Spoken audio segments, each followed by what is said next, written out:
amongst the fire department in the Spurs and Yes. Stars and Spurs?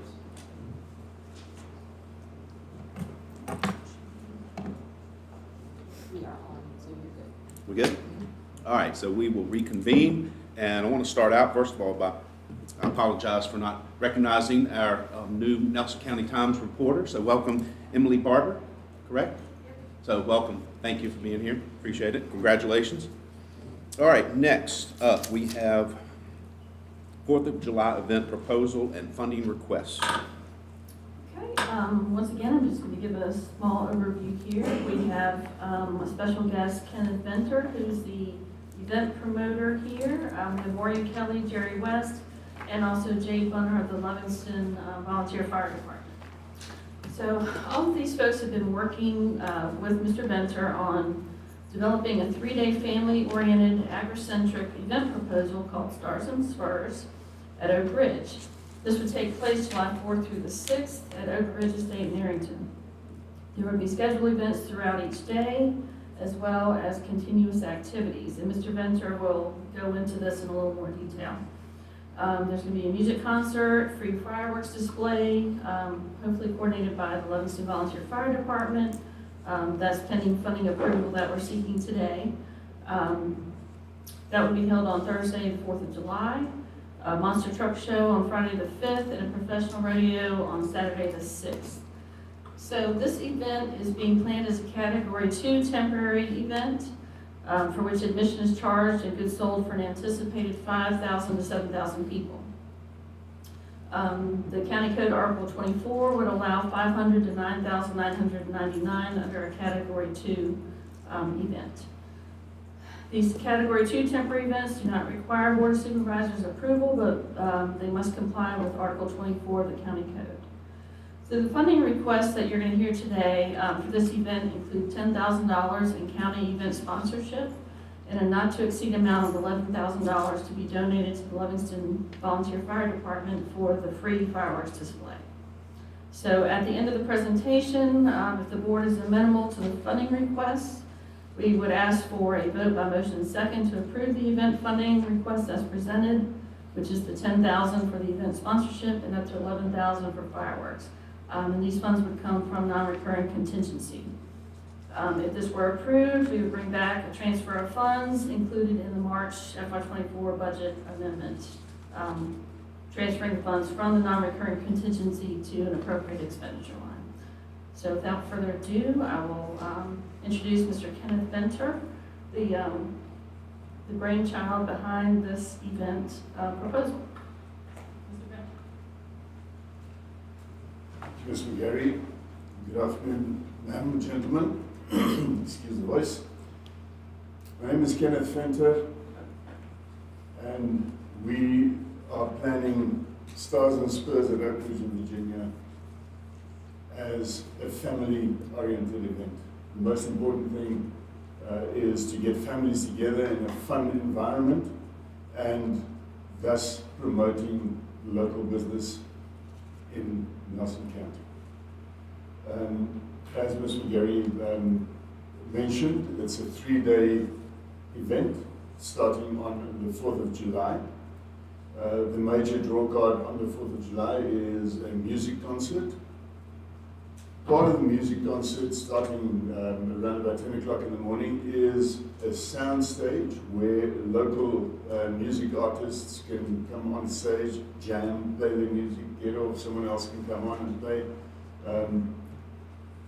with the purpose of promoting local musicians. The same thing will happen on the Friday with the sound stage, and the same thing on the Saturday. Friday, the big event will be a monster truck show in the evening.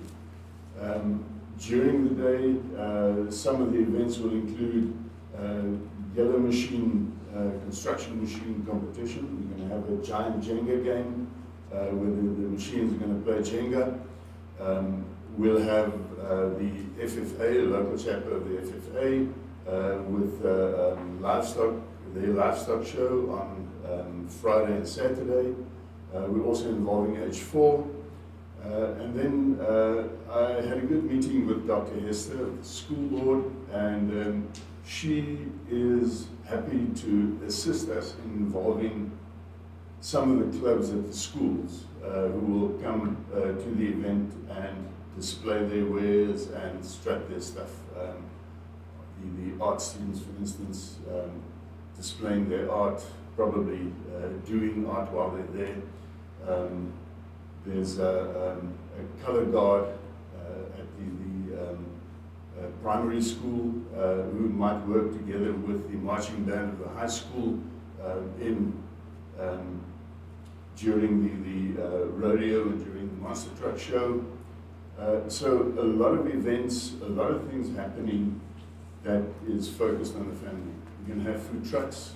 We'll have the local craft brewers, cideries, local wineries in a beer garden, and then local businesses, local entrepreneurs in a market stall, a craft market stall area where they can display and sell their products.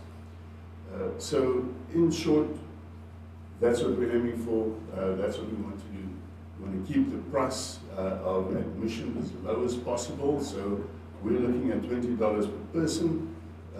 Because it's family, you cannot charge families hundreds of dollars. They won't come and they won't enjoy the day. The fireworks display, if you will approve that, will happen at Oak Ridge. And what we've planned on that is the people coming to the event come in through gate 1 and 5, they pay admission, and they at the event, they can go to the music concert in the evening and everything around that. If people come out to see the fireworks only, they'll have access to the grounds at gate 6 on the ridge where the old oak tree is. We'll have food trucks there, beverage for them to drink. And from that vantage point, they'll be just as far from the fireworks display as the people at the event. So no one will be disadvantaged or advantaged by the position that they're at.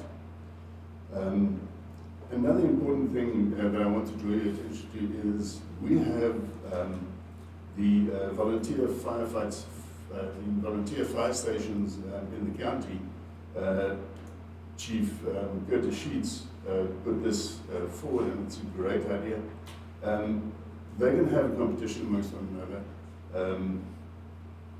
blowing a barrel off a ladder with a hose and stuff like that, just to make them visible out there and tell people about the work that the volunteer firefighters do.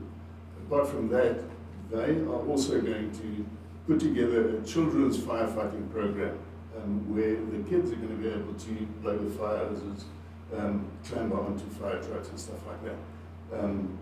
So all of that in an attempt to get local businesses involved and to support Nelson County in general.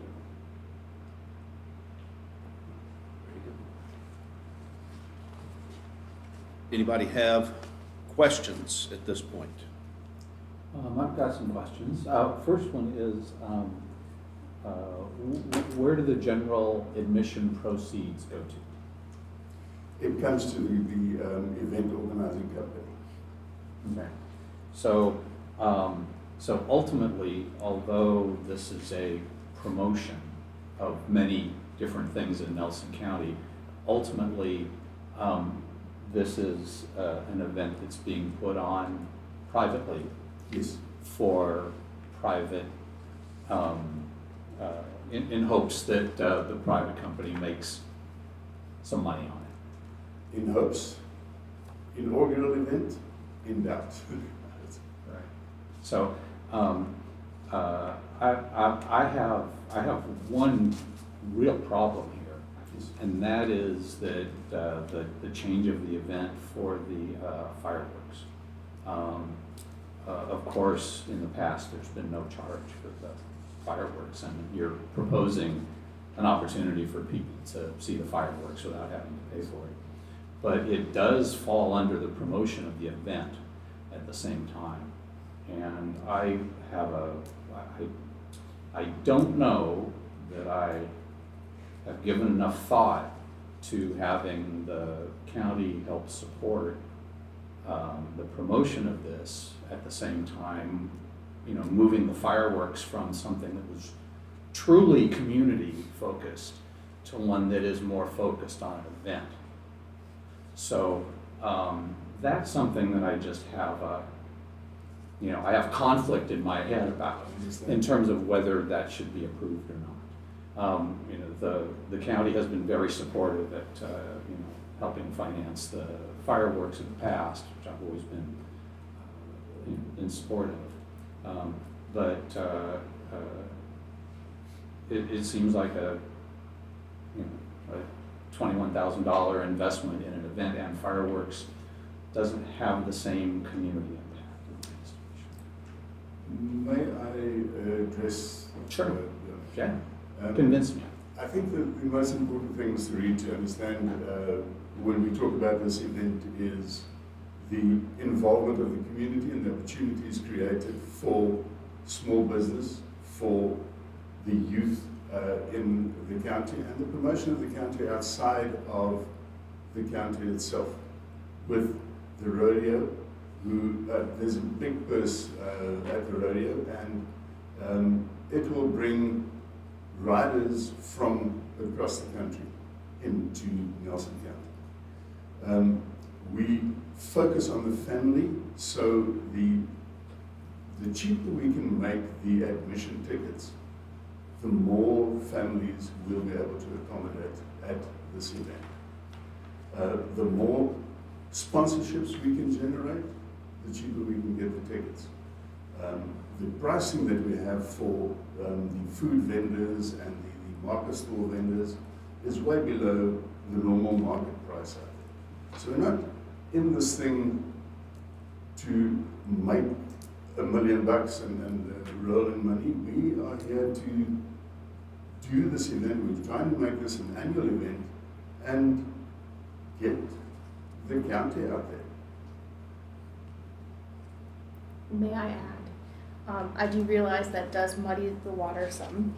However, last year, I didn't even know we were having fireworks till the day of. So the increased promotion by this company, signage, things like that, it's possible that actually more community would be involved.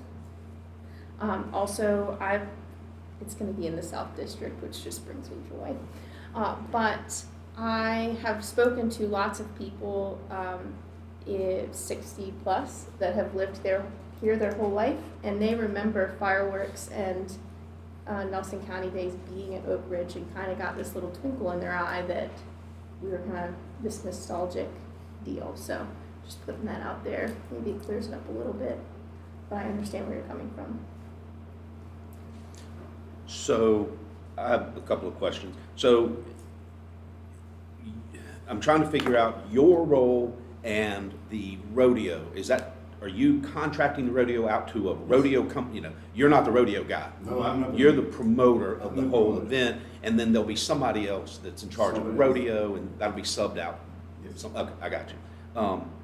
And then, so I've had my hand in similar, very small scale events, but where you've got a lot of things going on, and there's a lot of logistics involved in an event like this.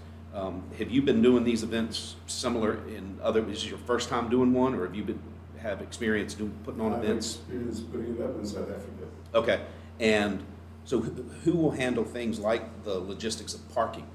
I see a possible free fireworks area over here, and I'm having a flashback to year one of Locken, where you have this huge traffic issue, and who's going to help put the free parking fireworks people over here and the paid attendees over here?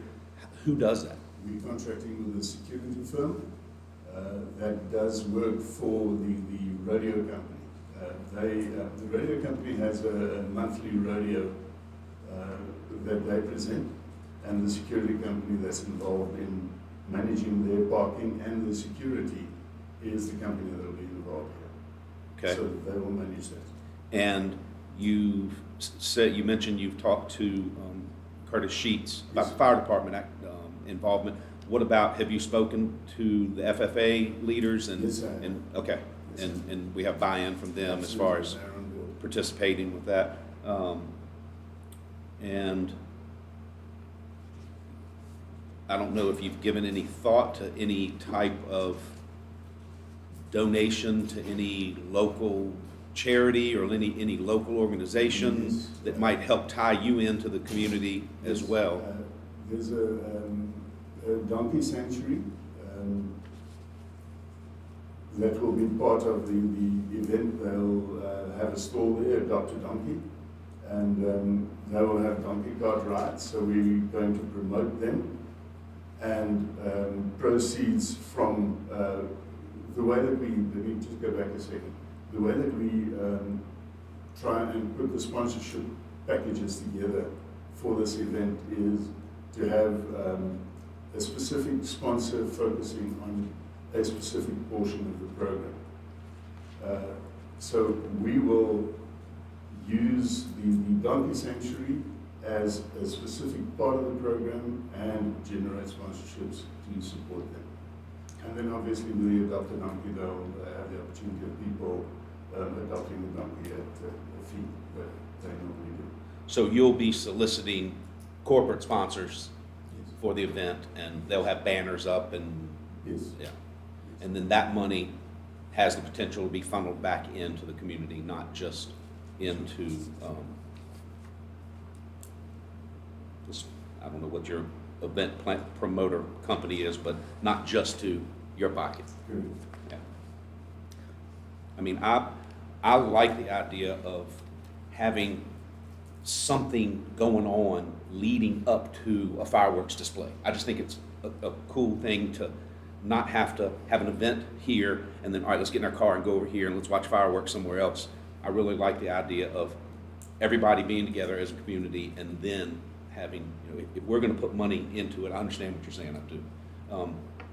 But if we're gonna put money into it, I like how this ties it in as more of a community, not just a day, but weekend. One thing I think we should do before we make consideration is ask the fire department to come, because it wants to make a request for the funding for fireworks. So. Well, is that a separate thing? It's Or not, there- it is in the same packet, if I'm not mistaken. Yeah. It's the same It's in thing? this, yeah. All right, so one question. Yeah. Are we allowed to direct funds that the fire department gets their part and, okay? Yeah, that's pretty much how it's being presented. The 10,000 would be for the event sponsorship, and the 11 would go to the fire department for fireworks. But I think this body can decide, you know, how those fireworks are implemented. That all for me? Any other questions? Do you feel like you'll be making a profit this year? No, I don't think so. There's no infrastructure at Oak Ridge, so it's going to be a huge expense to get the water and the electricity going and maintaining that. So that's one of the key expenses. Okay, and so is this temporary infrastructure or? We're busy negotiating with the owners. It makes a lot of sense if we invest in rental of generators to pump water out the wells and rent generators to put lights up. To invest that towards permanent infrastructure at the venue would make much more sense. So we are in negotiations with them about All right, so it's your hope to do this many years? that. Yes, absolutely. I do love infrastructure. All right, he has questions for Jade, I think. Thank you. Probably both. So, Oh, I've got, yes. That's one part. I'll just let other people. Okay. do you want Yeah. to go already? Go for it. No, Before we I- transition to the fire department, I think, Ern, Yeah. do you have questions I for? I just want to say that I'm all in favor of Oak Ridge events and the promotion of the county and bringing people together. I think that's great and fabulous and wonderful. I think piggybacking on the 4th of July, which has a very clear universal focus that is not private event focused. I mean, to piggyback on a community fireworks display, which across the United States is a fairly, universally recognized way to bring people together, and to piggyback that onto a private event is not a good plan.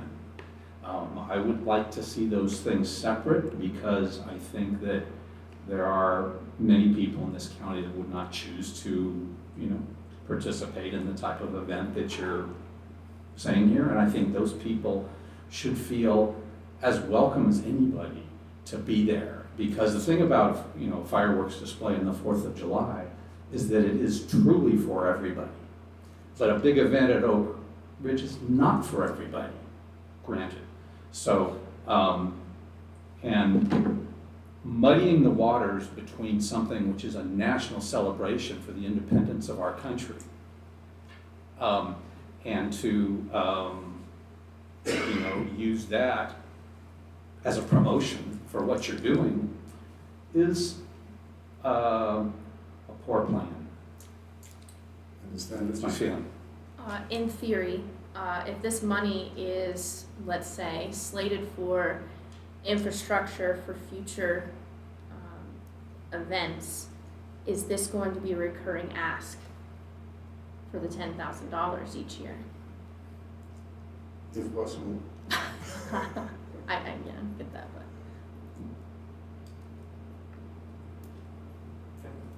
but.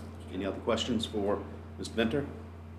Would you feel better about it if the money went towards facility renting, or slated towards that, or just any monies at all? Really doesn't bring you joy. Any private event should be able to divert the proceeds to whatever they feel is appropriate. But for the county to support it is a different issue, is a different question. If you were asking us for money for infrastructure, that's a clear ask. If you're asking us for money to promote your event, or to sustain or to partially finance your event, that's another ask. And I think that if you ask the county to give that kind of an endorsement to this, is not the right message you want to be sending out on the 4th of July. I disagree. It brings me joy that there's possibility we're gonna have kids having fun with firefighters, and we have a declining group of volunteers. And if this is a place where families can congregate and enjoy themselves, which was the whole point of the Larkin development, this is a much smaller ask, and possibly going to see how the community engages it and enjoys it. If I may, Mr. Chairman, Mr. Reed, the promotion of the event includes the promotion of Nelson County. In marketing, in advertising, Nelson County has a prominent role to play in the marketing and advertising of this event, which means that not only the event, but Nelson County is promoted and advertised. People are brought in from outside of the county and even from outside of the state to Nelson County. So if you do invest in that type of marketing and advertising, it might be a different feeling about it. I think we've all heard residents of the county talk about there's nothing for the kids to do. We need something to do. I see this as an opportunity for us to help kickstart something. Do I think we need to assist in funding this indefinitely? No. I would like to see this event get up and running and become self-sufficient and not come back and ask us for more money. But I support helping kickstart it And I don't, again, I understand where you're coming from. I see it from a different angle. I don't see this as us paying a private company for their fireworks display and excluding anyone. I think it gives an opportunity to include more people who are going to be there doing something with the family. And if you don't want to pay $20 to go to the event, then there is an additional opportunity, just like everybody else, to see the fireworks. I think it's a great venue for it. I'm excited about it, the possibility. But I also agree with Jesse. I want to hear what the fire department has to say. So do we have any more questions for Mr. Venter at this time? We can call him back if we need to. Yeah. So for now, thank you. Mr. Barton. Thank Yes. you. Next up, Jade. Okay. So last year, we used Mike Durbin with Virginia Sky Painters. That is still our intent. We believe that he did put on a phenomenal show for those who were there. I do hear you, Jessica. We do feel that we did not promote it enough. We hope this year to be able to actually print off flyers and post those around the community. But when we asked you guys in May of last year, it was just too short of a time frame for us to advertise anywhere else other than social media, so we do apologize for that. We, this year, are asking for a max allowance of $11,000, and that's due to inflation. We do not have a final cost yet. Last year, it came out to be about $9,400, $9,500, I think. We're trying to account for inflation and then also decide whether or not we can get a few more 6-inch mortars in there. Because, you know, we don't want the exact same show as last year. We would like slightly different. And to do so, we may need another set of mortars. The show will still be somewhere between 15 to 20 minutes as well, if that is any of you all's concern. We are in support of whatever this board decides. The fire department thoroughly enjoyed putting it on last year. I believe that we are capable of doing so again this year, safety-wise. You know, we're out there. We can have a truck right next to the launch site, and we will also have trucks available to go into the woods should anything happen. So I'm just here for those questions. Right. I think related to this, and I, in my mind, it's two different things. I mean, the $10,000 to support Stars and Spurs is one thing, and a separate thing is the fireworks. I think there are some logistics that have to be worked through related to the fireworks, of course, location of where the fireworks are going to be launched from. Have we had confirmation that that's approved yet? No, Not at this time. not at this time. So, kind of what I think would be the best practice is if we provide the funding so that they can procure the contractor for the fireworks with the location to be a TBD. Because, and hey, I'm glad we're doing it in February because last year, as Jade mentioned, we were pushing it. It was tight. There was a lot of logistics that we had to work through last time that were unforeseen. And of course, we have Mr. Embry who's going to have to work the traffic probably or something. But we, as I look at this, I kind of view it in two different things. You know, the firework thing is a TBD if the because in the event that the launch site isn't confirmed, you know, like I said, I think originally when we first tried this, Oak Ridge was our first ask in our minds. So this isn't a geographical thing. It was originally, Oak Ridge was the intended place. At that time, we were not given any favorable intent on what that would be or how to afford that. So I think that's still a logistic that needs to kind of be overcome. I think if it's a possibility, Mr. Chairman and staff, we make one motion to approve the funding for the fireworks, leave the site to be TBD, the logistics all work out, and everybody's got its blessings. I'm fine with that being at Oak Ridge. And then a separate motion related to the $10,000 offset for the event. I'm fine with splitting it. Yeah. Because I'd like, yeah. Yeah. And then if the location thing, we got 3 or so months before that can be finalized. They'll have more permits they have to get, more details they have to fine tune.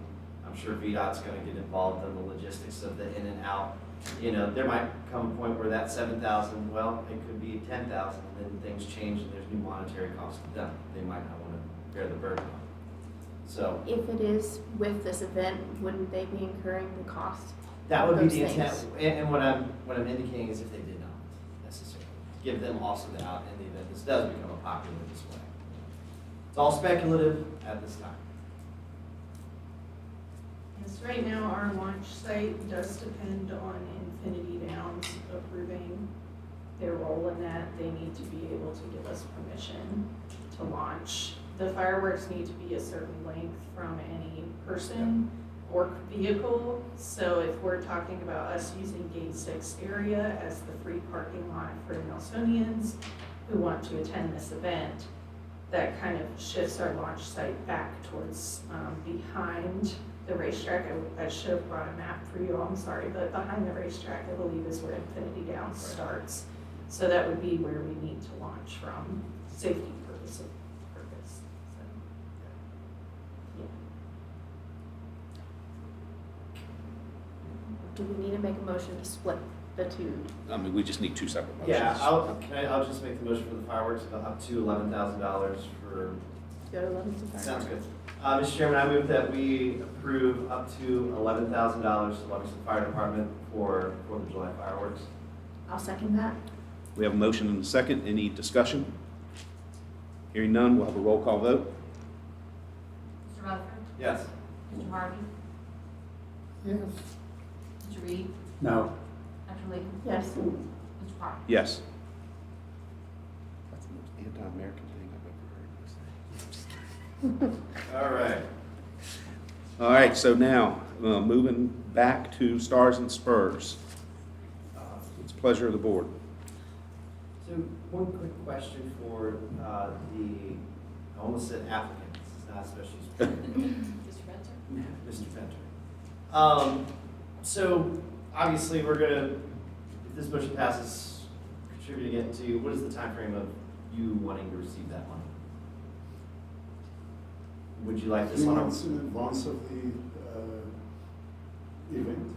That money would go towards a portion of the venue payment to Oak Ridge.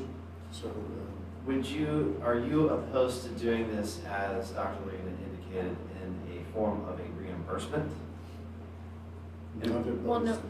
I guess what I meant was, what if we pay that to Oak Infrastructure. Ridge, Yeah, right? Yeah. yeah. Yeah, As I was part of no offense, but their- we don't know. Right, right. My mind is kind of like, I'd like to see him put the money in and then we reimburse him, if that makes sense. Yeah, and then the money's going to him. We could pay, We could pay Oak Ridge for the event, part of the event payment. I guess Facility the payment. potential concern is, what if you're you here don't- today, what if you're not here tomorrow? I Find think, out the logistics are too and it hard. doesn't work out and you're gone, where's our $10,000 go? Whereas we know if we write a check to Oak Ridge Right. and the event doesn't happen, And we that- know the money will come Maybe back. come back. And that's a consistent, we've done this in many other regards with, for example, Livingston Business Grants, like it's a reimbursement basis. There's some expectation of them to have the ability to procure. and Well, then how we about we see the signed contract with the event happening at Oak Ridge? We'll send 10,000 to Oak Ridge. do we have any procurement thing we need to think about, Candy? Or is it just as we do it? No, I don't think so. I think, that would be a sole source type of arrangement for procurement. It'd be a lot cleaner to do, I think, just the donation to Oak Ridge than require reimbursement Right. Okay. process. All right, if there's a motion for someone to do that where we just, that 10,000 goes directly to Oak Ridge, I would support it. But you're not gonna make that motion. It's her district. It is true. I move to pay the $10,000 to Oak Ridge. I think once we see a signed contract between this event and Oak Ridge in support of the Stars and Spurs event. Okay. Second. All right, we have a motion and a second. Any discussion? I have a question, Mr. Chair. Yes, ma'am. Would the board be comfortable, with staff verifying that there's a signed contract with Oak Ridge. 2 staff members, please. 2 staff members. Yes, we can do that. We can do 5. We can do that. Yeah. All right, so we have a motion and a second. Any additional discussion? Hearing none, we'll have a roll call vote. Mr. Rutherford, Yes. Mr. Harvey, Yes. Mr. Reed, No. Dr. Liggins, Yes. Mr. Parker. Yes. All right. We're looking forward to it. Thank you for your work on this, and Maureen, thank you for your work on this as well. And Jerry, thank you both. Happy.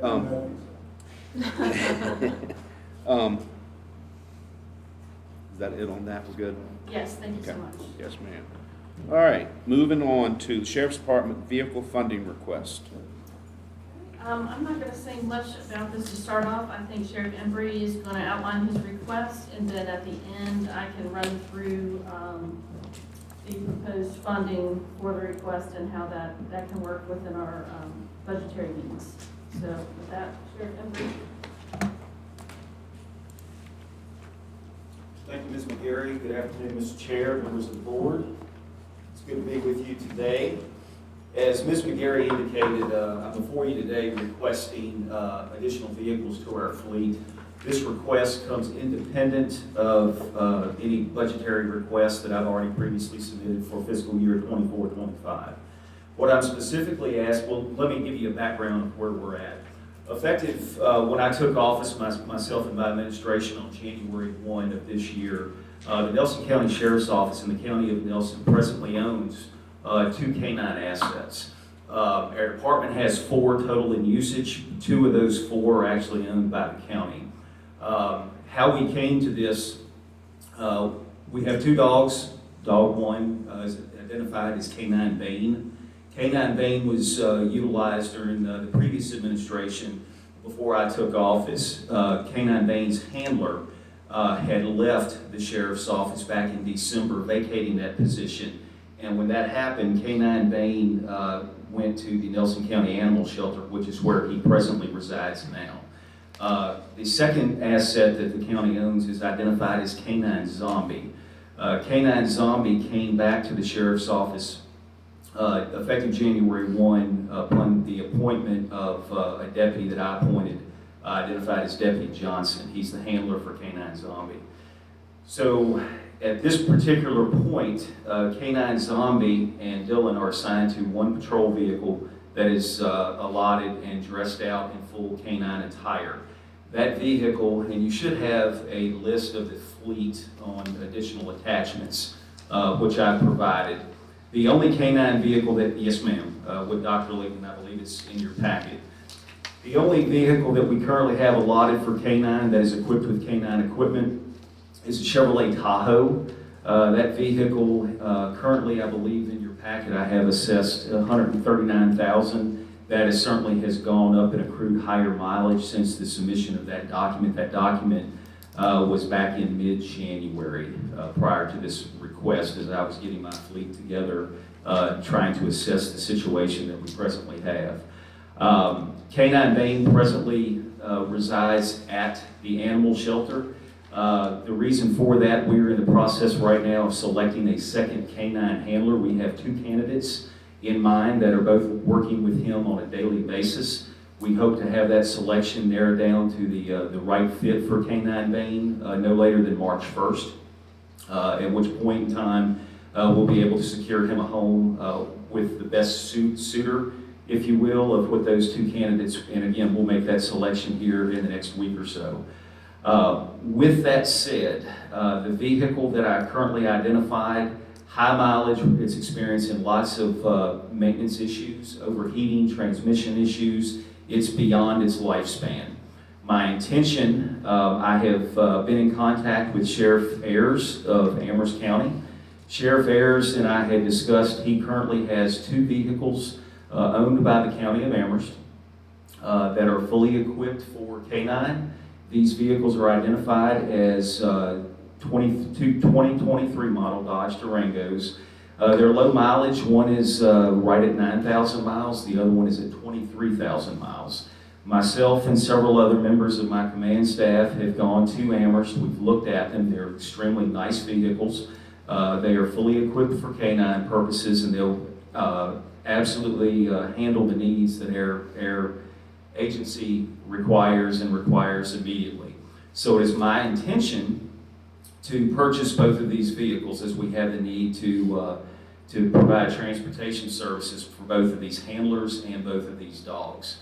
Now, how do we go about providing the funding for this? We currently have in the asset forfeiture line of our budget enough finances, as I've discussed with Ms. McGarry, to purchase one of these vehicles. Now, the vehicle prices, I have negotiated with Sheriff Ayers in principle based on Kelly Blue Book value of the year of the vehicle, based on the mileage, based on the cost that Amherst County has in this equipment, and it's extremely nice equipment. The lower cost of the vehicle, that would be the $55,000 that is assessed for the vehicle with the higher mileage of 23, $60,000 for the canine vehicle with the lower mileage at 9. I have agreed as part of my budget in asset forfeiture to pay 100% of the cost of the $55,000 vehicle out of that asset forfeiture money, which we fully can pay and compensate for. The second vehicle at $60,000 would be a combination, and Ms. McGarry can elaborate a little bit more, from additional sales of contingency funds and then salvage vehicle. But these are two vehicles that we absolutely, desperately need in order to move forward. The existing canine vehicle that I previously identified as the Chevrolet Tahoe, that's going to maintain in our fleet. We are hurting for vehicles, and when I say hurting, I mean we are hurting right now due to the amount of deputies we have. We are almost at fully staffed. We will be right at fully staffed by March 1. So that Chevrolet Tahoe will be utilized as a spare vehicle, and that will be available at a moment's notice whenever one of our primary vehicles goes down for emergency servicing or anything like that. As you notice up there, there's a request for a third patrol unit that I'm asking $45,000 for. I have checked, this third vehicle is going to be utilized as an administrative vehicle. I have looked at the VSA contract that we have previously utilized Sheehy Ford with, and the base price of that comes to just under $40,000. That should be in your packet. The additional money would be for just a very standard light system, an emergency blue light system, in addition to air radios. It's not going to have a cage. It's not going to be outfitted the way most of our patrol vehicles are outfitted. As a matter of fact, I've selected this particular vehicle as administrative to save money to the county. It's not going to be pursuit rated. In other words, it's going to be a standard sport utility vehicle with the basic necessities used solely as admin. And the reason I'm doing that again is to save money, quite a few $1,000s. I am asking more, and I don't want to get into the FY 24-25 budget, but I am asking more just to put that on your radar to help alleviate the immediate burden that we have for our vehicles. For right now, where I'm at for contingency, if you authorize the purchase, essentially the purchase of 2 out of the 3. One of them, again, I'm going to purchase out of our asset forfeiture, but with these 3, it will at least alleviate the pain and the burden that we have right now and be able to give us some wiggle room until we can address the fiscal 24-25 budget. And with that, I do want to go back with our canines. I mentioned before, we have 4 total assets in our department. 2 are owned by a deputy that I appointed January 1. One of those is arson bomb related. The other one is a narcotic asset. The other 2 dogs I've identified as Canine Zombie and Bane that are owned by the county are both search detection as well as narcotic detection canines. Canine Zombie has done very well over the course of the last month and a half. We've had numerous narcotic seizures, and with the 29 corridor running right through here, it is my intentions to utilize both of these dogs as they're up and running as criminal interdiction. We have the means, we have the deputies, we have the experience, We have a number of assets in this department I'm very proud of. There's no doubt as we move forward in the coming months that our asset forfeiture will continue to build based on the amount of arrests that we have moving forward. And again, we have the experience, we have certified assets in this agency that we haven't had before. And again, I'm very proud of that. I'm happy to answer any questions that any of you may have. Questions from the board? Just for clarity, how long or how much and how long would you have to wait if we bought these new? Does that make sense? Can If you- we bought the K-9 unit new, how much usually ballpark, and then how long would we have to wait for it?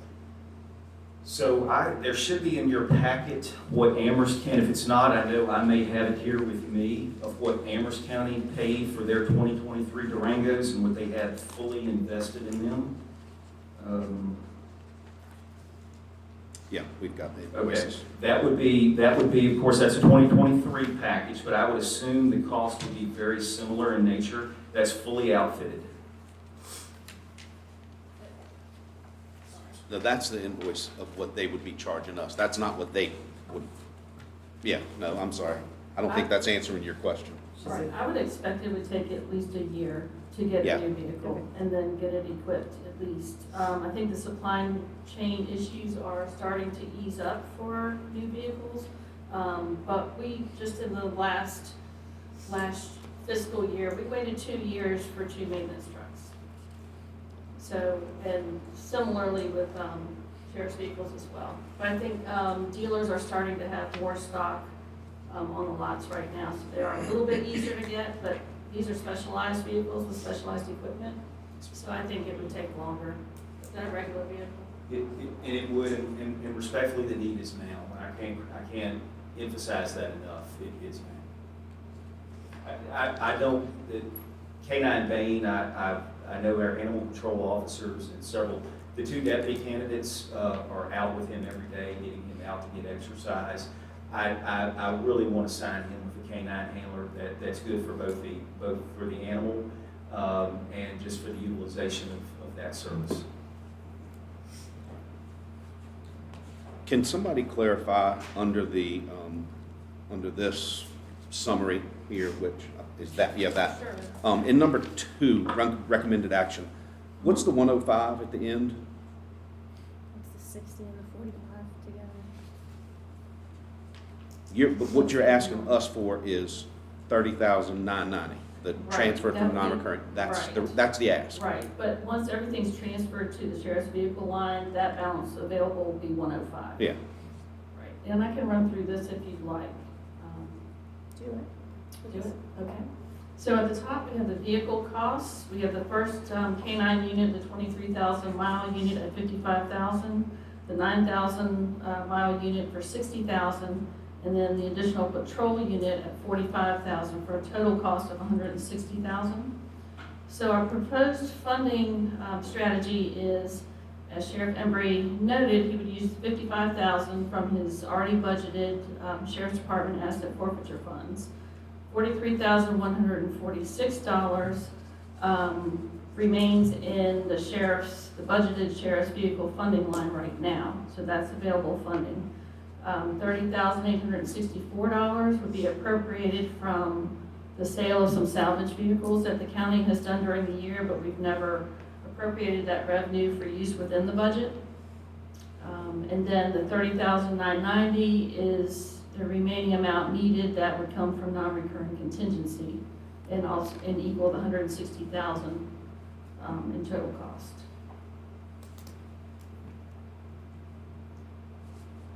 So if the board is amenable to the request, we would suggest that you could vote by motion second to approve the sheriff's funding request for vehicles as presented. And then we have prepared a budget amendment that would put the monies where they need to be in order for him to have immediate availability. You need 2 separate. 2 motions together. Yes, I think so. We get 2 motions. I'm telling you, getting my workout today. All right, so say the first. Yeah, I've just got to make this comment. I almost wish I didn't know that Officer Bain has been in lockup since December. Seriously, that hurts my heart to I know know, that that poor dog has been, We all had heartburn over it, but there was really no other option at the time. I mean, I'm confident that And he's- Officer Wright and his staff are taking care of him, but that's heartbreaking. It That is. a dog that's trained to do what it does and it's having to sit, that's, As Chairman Embry said, his officers have been out there working with him, frequently, and, he gets great care from our. as a our dog officers. person, it just, yeah, And that's, we were all really, Yeah. trying to figure out what is the best thing for this animal. and- yeah. All right. Well, motion? And a question for Candy. How does the proposed vehicle funding affect the balance that would be remaining in each of those funds? The asset forfeiture, the vehicle funding, and the salvage? So what would we, and the non-recurring contingency, I think you covered, but you haven't covered the other three. I'm just wondering what would be left in those line items. I made a note somewhere, thought on sheriffs. I think there would be about 45 to 47,000 left in the sheriff's asset forfeiture funds after using the 55. There would be, once the purchases are made, there would be zero balance in the budgeted sheriff's vehicle funding. We would be using all of the salvage vehicle sale money, the $30,864. And then, if you want to know the grand total of what would be left in non-recurring contingency, I can tell you that after all the decisions you've made today, Okay. if you'd like. Yeah, but the point is that there currently is enough money in the asset forfeiture line item to cover the entire funding, There were, instead of transferring from the contingency. I mean, asset Yes. forfeitures would cover the balance if that's where the money came from. that's correct. Well, on that line of thinking, what else were you gonna spend that money on? A rainy day, if you will, for not knowing any future expenses that come up, to be completely honest. Well, Yes, ma'am. what is the ideal max number of miles do you want on a police vehicle before retirement? 100,000 So we are over that. by quite a few many 1, vehicles. 2, 3, 4, 5, 6, 7, 9, 10, 11. 12. Some on this list that have already hit over. Yeah, but 12 out of how many?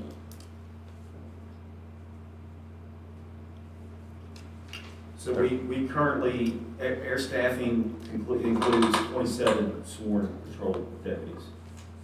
We're at 24. I've spoken with Ms. Staten with HR. I'm looking to appoint 2 additional officers. Both of these will be investigators, a general investigator and a narcotics investigator. That will get us to 26. And my command staff and I were speaking today, we don't know what we're going to put them in. And I hate to say that. It's a good problem to have, but it's a terrible problem to have. It's actually, it's a difficult conversation to have. But we have great people. We have an equipment issue, and it's going to take time and money to get caught back up. It's going to take money. And so we already have some vehicles on order as well. We have 3 vehicles that are not necessarily in our fleet. They are not equipped. We've ordered equipment. These are vehicles that were purchased on, it would have been fiscal 23-24 budget that came in 2023. We should have the equipment for them. They're not outfitted. They're nice vehicles. They have no lights. They have no equipment. They're useless as police vehicles right now. They exist. We own them, but we can't use them. And is the money needed to put in them gonna come out of your? No, ma'am, that's already been spent off line item, whatever that is, under the sheriff's office vehicle and equipment budget. We've already ordered that. That will be coming in. The other question is, when do we get it put into our vehicles? We've been back and forth with Clear Communications. We do not have a date set up for that. So we have three new vehicles that will go out. The one request that I have, the administrative vehicle, that would be utilized. I would take that vehicle. And then the vehicle that I'm in, which is pursuit rated, will go to a deputy in patrol that needs it, whereas I do not, for day-to-day services. Another question. The vehicle that you're planning on driving, what does it take to get it pursuit rated? It's a chassis. It's more money Oh, for so a chassis. And There's and no making that car pursuit rated. You're buying a not pursuit rated. I'm specifically requesting for a non-pursuit rated. This is for more or less driving. It will have emergency lights. It will have a radio, but it's not designed to respond to heavily accelerate, brake, and do the things that a routine deputy would do during the performance of their duties. You're gonna hate this. I guess my concern is your fleet is so old. Why are we buying a car that really can't be part of the fleet? No, because the fleet is basically what I need to do to perform my duties going back and forth to board meetings in Charlottesville, Richmond, back and forth to and from the office, those things. It's not going to be involved in, I have no intentions of getting involved in pursuits. Yeah. Let's put it that way. Kind of to your point where you're mentioning, vehicles that the sheriff's department have to buy, they have to outfit them with the appropriate equipment that the sheriff has. Oh, I get that. So you can't really buy like a. Well, I'm I'm doing that to old. save money I get on that. the contingency, which would be the difference of about $5,000 more. The need versus what I don't need. Go ahead. Yeah, I don't doubt that we have a need for all these vehicles. But the way that they're going to be proposed to be paid for, I think that it would make more sense to me that if you have the money in your asset forfeiture fund, that could go towards this, because you did allude to the fact that we're going to be seeing some, we're going to be seeing some needs in our new budget proposal that you're going to be giving us, that we're going to be looking at. And I would rather see that come up during the budget discussion than for us to cover that with a contingency if we don't need to, if the forfeiture fund covers this. Now, I understand your point, Mr. Reed, and I don't recall how much money is left over in 47,812 should be left after spending the 55. Okay, so that would give us 17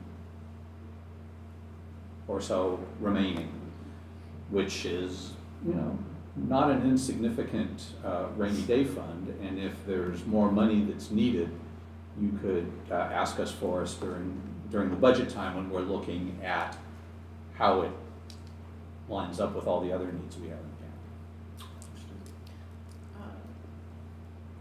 So these vehicles will actually only replace one of our aged vehicles in a sense, because the vehicle you're in now, It's a brand new vehicle that will go to our patrol fleet once the equipment comes in, once it can be installed. oh, so this is one of the three.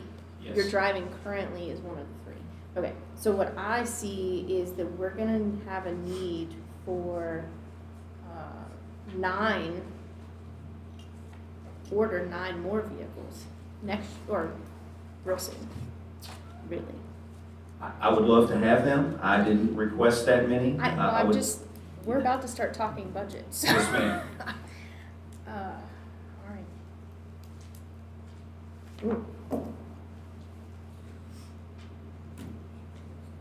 Now, Candy, you said there's 2 motions today.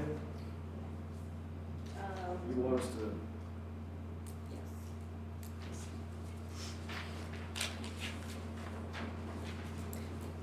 While she's looking that up, can you describe this asset forfeiture thing? Oh, I don't even know what that means. I mean, I know what the words mean, but say you have a real good month, how long does it take to generate that money into an account? I know this is, That would go through a legal process through the criminal justice system from the time that an arrest is made. It is deemed, there's a So lot of, months. it could be years, there's a lot of intangibles. Commonwealth Attorney's Office is involved, And I don't want to rely on the future. I'm confident in our team and what we have, that we will be coming into that, but it won't be instantaneous. Mr. Chair. It's a pleasure of the board. Mr. Chair, I'd like to move that we approve the sheriff's funding request for the vehicles as presented. All right, we have a motion. Do we have a second? I'm gonna second it. All right, we have a motion and a second. Discussion? Yeah, I would like to, I would like to offer an amendment to that, which would be that we would, instead of taking the $30,990 from the non-recurring county contingency, that instead that money come from the sheriff's department asset forfeiture fund. I don't think we have the authority to take anything out of his asset forfeiture fund. It's either a yes or a no, I think. That's at the discretion of the sheriff or the Commonwealth's attorney. So the only way that we could bring that up again is if they brought a different proposal, and we said no on this, and then he brought it back. That would be the only way that that would be possible. The sheriff would need to be agreeable to using the asset forfeiture funds for that purpose. Okay, in this so, scenario.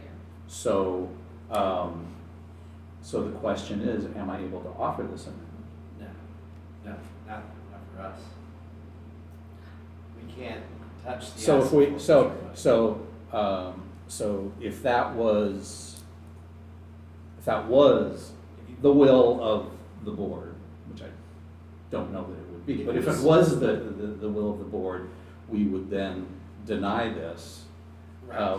You would And vote. then sheriff could bring back another proposal to us. I think the sheriff could make this procurement without our discretion at all with asset forfeiture funds. Yes, that's correct. Yeah. So he does not need. He wouldn't our- come back to So us he wouldn't again. have to come back He to would us at never all, come he'd to still, us he'd for still be money able to if he get has it. full If the discretion. motion fails, He can then st- he he can- would He would do whatever. take the he money needed to do out of if- asset Okay. forfeiture funds. All right, so But there's a right now, motion, we have a there's a motion on, second. Yeah. right now, we have a motion on the floor and a second to approve the sheriff's funding request at $30,990 out of our non-recurring contingency. Any additional discussion? Yes. I feel that with the increased policing that we have, the fact that he's a new sheriff dealing with, hopefully, we're gonna have more funds coming in, we should support him and his needs to allow him to continue doing a good job. Sounds That's good. my thought. Mr. Chair, I call the question. All right, we have a motion, second, and we're ready for a roll call vote. Mr. Rutherford, Yes. Mr. Harvey, Yes. Mr. Reed, No. Dr. Liggett, Yes. Mr. Parker. Yes. Okay. Next, we need to adopt Resolution R 2024-12, Amendment to Fiscal Year 2023-24 Budget to provide immediate funding for the previously passed motion. Mr. Chair, I move that we adopt resolution R 2024-12. We have a motion and a second. Any discussion? Hearing none, we'll have a roll call vote. Dr. Liggett, Yes. Mr. Reed, No. Mr. Harvey, Yes. Mr. Rutherford, Yes. Mr. Parker. Yes.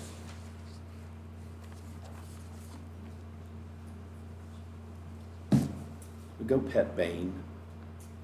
I don't think we're allowed to pet them. He's not a lover. Oh, yeah? No? No. Don't get bit. All right, that concludes new and unfinished business, correct? You ready to move on? Now we have reports. Yes, we're not taking another break. No, I'm not doing that. So, I don't have goats. I have 2 goats. Well, Talk Nelson about County this has later. 2 goats. what, We'll talk about what are this we later. talking about? It's completely unrelated. Mrs. McGarry, please. Well, I was just gonna give you an update, on your balance of the non-recurring contingency after today's work. I Okay, we started with $228,280 after today's budget amendment. And then with the 5 funding approvals, we now have $151,290.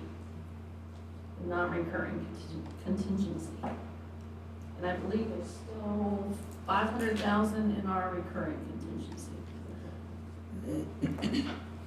Thank you.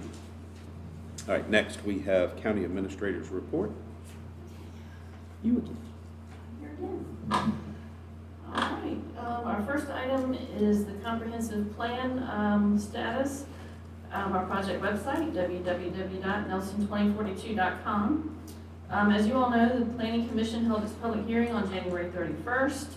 Now they will review those comments and make a recommendation on the plan to the Board of Supervisors at the Planning Commission's regular meeting on February 28th. The Board of Supervisors will then review the Planning Commission's recommendation at their regular meeting on March 12th, prior to our public hearing on March 20th. Final adoption of the plan is not scheduled till at least the board's regular meeting on April 9th of '24. On the DSS building, our work group met with PMA staff on January 16th and participated in exercises geared toward identifying preliminary building interior and exterior design and general layout functionality preferences. Our next work group meeting is on February 15th this week. It will entail review of a preliminary building plan and concept, followed by site design and engineering concepts review in March, culminating with a presentation of a proposed schematic design and budget to the board at the April 9th regular meeting.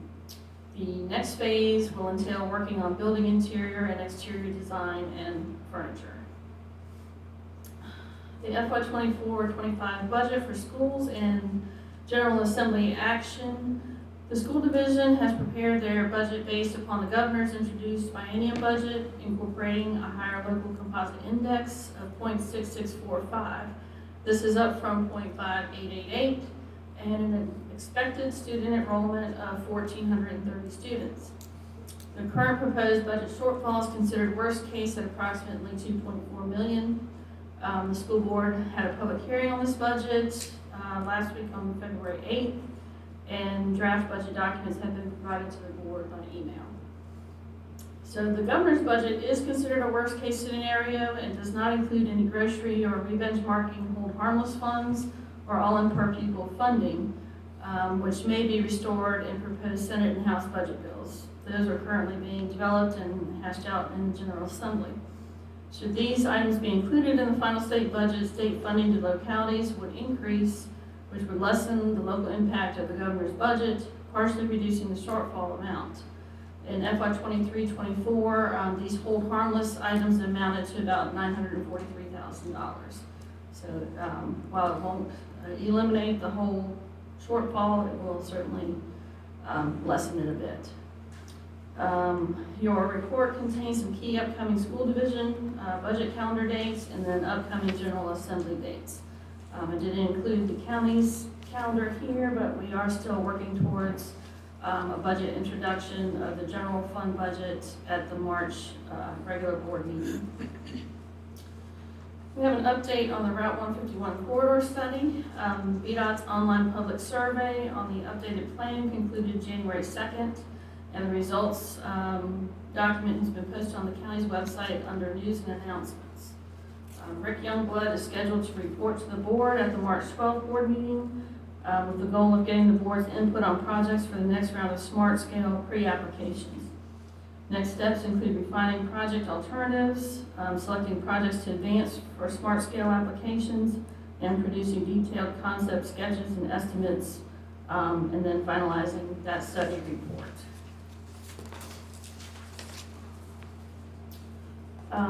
Staff is currently working on getting the required information together for the board's consideration of authorizing a public hearing on a Route 151 through truck restriction. We've had some questions regarding the process. These have been submitted to VDOT. Specifically, I've asked if the board can request that VDOT perform an assessment of Route 151 for the through truck restriction prior to holding a public hearing on the matter. And I've also asked if the beginning termini of a route to be restricted can start at the intersection of Route 250 and 151, which is in Albemarle County. Or if the restricted route needs to begin and end in Nelson County. So I'm waiting this guidance before I can establish a proposed beginning and ending termini of the route to be restricted, which is a requirement for the public hearing notices. So still working on getting all the necessary information for you all to consider in authorizing a public hearing. So the regional jail renovation update is as follows. We have the project webpage link on our main website now. It's www.acrj.org/renovation project. ACRJ and Mosley Architects have been conducting public forums throughout January and February. This is to get input on 3 incremental levels of renovation of the facility. 3 forums are being held in Charlottesville with virtual attendance options, and 1 was held in the Nelson Center in Nelson County on February 7th. The Regional Jail Board will consider this input and come to a decision on the preferred option to proceed with at their March 14th meeting. The following is the current project schedule. The schematic design will be done March through May of '24. Design development will occur May through August of '24. Construction documents will be developed September through December of '24. Building permit review will happen December of '24 through January of '25. Bidding and award January through April of '25, and then a notice to proceed in construction would be April 25 through July of 2026. As you may have seen, the 24-hour library kiosk has been put in place in Nelly's Ford. Let's see, library staff are working with the vendor on configuration and testing with a ribbon cutting ceremony to be scheduled in the coming weeks. I've seen on Facebook where I think some folks have actually gotten books out of the kiosk, so that's pretty exciting. An update on our Line of Duty Act bill, Senate Bill 466, which would make changes to the Line of Duty Act to permit officers employed by private police departments such as Wintergreen to access the benefits available under LODA, was unanimously approved in committee and will head to the Senate floor. The bill will include an amendment that likely will stipulate that the new participating employers under the bill will cover the cost of an anticipated $35,000 fiscal impact for implementation. A House subcommittee early in the session defeated an identical measure. HB 232 was that bill, and that was done in part due to concerns about the fiscal impact. Thank you to Supervisors Rutherford and Parr for your tenacious work on this legislation. We've been having Hat and Black Creek community engagement meetings. These have been done with DEQ at Nelson Memorial Library. I haven't been able to attend any of these meetings personally, but I've been keeping up with the meeting summaries. And Mr. Reed, I think, has attended several of these. So the meeting on January 10th regarding the water quality study of Hat and Black Creek centered around discussion of reducing the phosphorus levels in Black Creek. Participants discussed the sources of the phosphorus, addressing sewage treatment plant phosphorus loads, shifting from a total maximum daily load, or TMDL, to a watershed plant alternative. They discussed phosphorus reduction scenarios, implementation timelines, funding discussion, and then a selection of a reduction scenario and next steps. The work group chose to focus on a uniform reduction from all of the different sources and move forward with development of a watershed plan. So I do have summary documents of this meeting and previous meetings are available upon request. The next meeting is scheduled for February 27th from 3 to 4:30 at the Nelson Memorial Library. In the event there's inclement weather, the meeting will be held on March 4th at the same time and location. Let's see, the Piney River Solar LLC special exception in Amherst County, there's no change to this status. I believe it's still been deferred until February 20th there. The Savion Wild Rose Solar Community Meeting is scheduled for February 27th from 5 to 7 p.m. at the Gladstone Fire and Rescue Squad building. And they're holding this just to discuss the project and answer any questions about their proposed project intended to be sited in the Gladstone area. You all should have also received department and office reports for January, and February with your packets. Happy to answer any questions. If you're awake.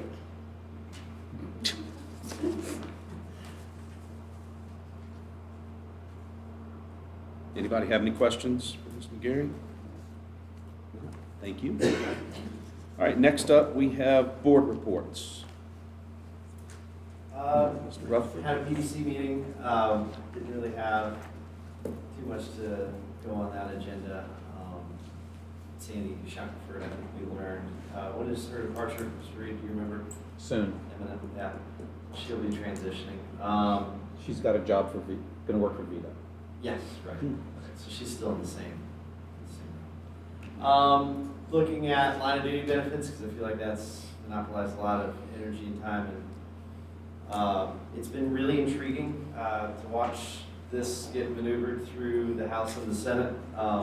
Some of it, I have to give a huge thanks to our patrons on the Senate side, our representative, Mr. Deeds, as well as Senator Obenshain from over in the Valley.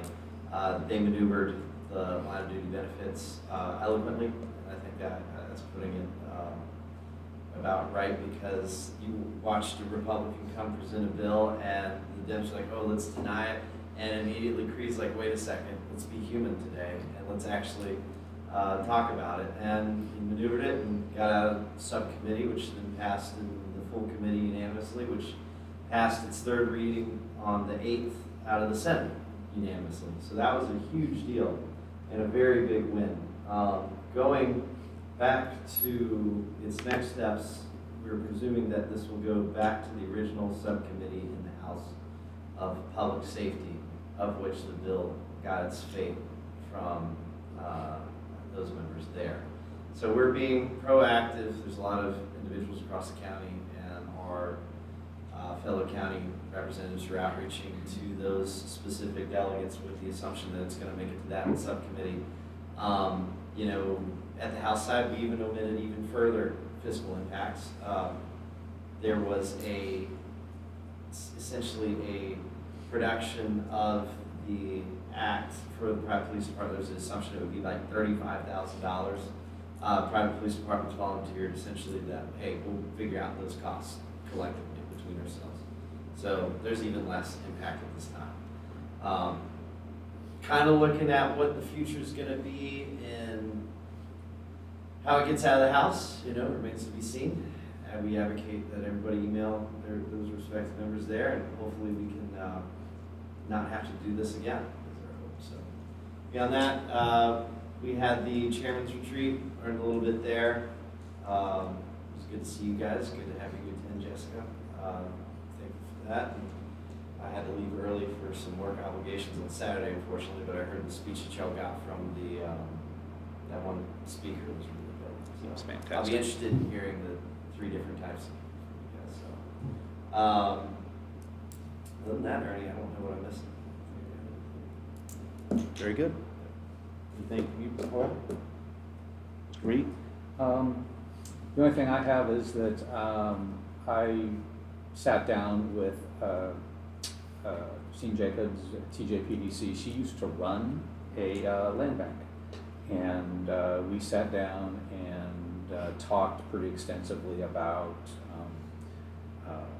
you know, if and how and when and why a land bank might be something that the county might have an interest in doing now that we have some intention with some land we have that might be able to go towards such a thing. Really preliminary. I'm not going to go into any of the possibilities at this point because I'm not even sure what they all are, but just to let you all know that anyone who wants to dig into this further, let's put our heads together and continue to do it so we can figure out if that's something we want to do. Where would you suggest we learn about land banks? I'll send you some links online that you can look at where you can get a lot of information, and otherwise there's our friend Keith Smith is, Keith Smith is a really good one. A good resource. Christine, obviously, Yeah. since she was in the nuts and bolts of it. and she gave me some names of some other people who could be really helpful and some resources, and I'm glad to see down through. Habitat for Humanity guy I've interacted with. That's He's one of the people. He's pretty big. Yeah. That's, yeah. But- We can invite any of those folks to come and do a presentation for the board if you so wish to have that We can have them. happen.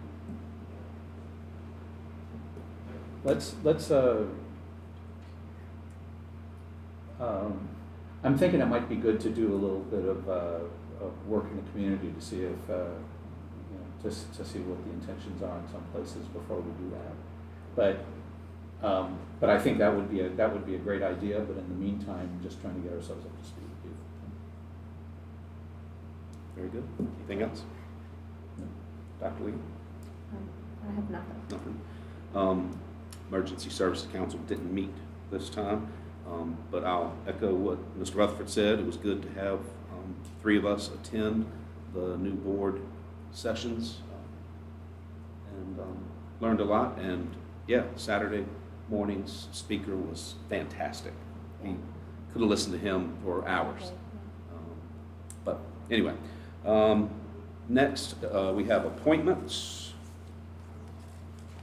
And looks like we don't have anything to approve. We have MACA board that we're still looking for. We are, so we have advertised for MACA board of directors. Mr. Sandquist has served in that position. He does not wish to continue. We've advertised online and in the paper. If you know of anyone who's interested, please send them our way to apply. Also, we do have a current vacancy on the Economic Development Authority. We were notified that Nat Hall had passed away in the fall, and we did not find out until last. I was going to say, I had no idea. So we were very surprised to hear that. So we are obviously trying to Do you know find that? someone. I have no idea. Wow. Yeah. Okay. And that's it on appointments? That is it for now, yes.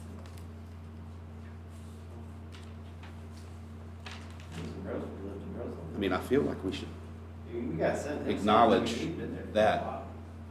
in some way.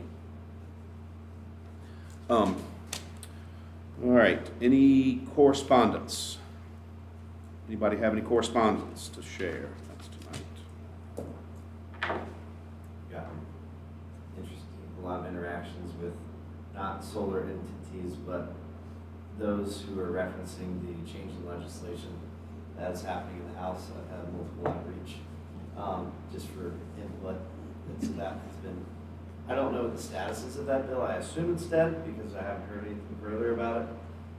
But that is something that we as a county need to continue to be monitoring because that impact is pretty wild when you start taking away local discretion. So, and I think, I took solar out of the equation in my perspective with it. And I said, if Nelson County has but so many developable areas, and I said along the 29 corridor is like the wrong place for something like that. It's where a house should be, it's probably where a business should be. And when you start taking out that local discretion and sending it up to SCC, the impacts of that is pretty great. You have to almost point to national security issue at that point to justify it. But at the same time, as we look at our zoning and our comprehensive plan, how we write and word things are important because you could see that they were really targeting counties that were doing all-out moratoriums on solar facilities. So I think we have a good practice right now, especially spring. That's it. Any other correspondence? Anybody? Directives? Do we have any directives? All right, Mr. Chair, I move that we continue this meeting at 7 o'clock. we have a second. I'll second that. All those in favor signify by saying aye. Aye. Chair votes aye. We are continued until 7 o'clock. Thank you.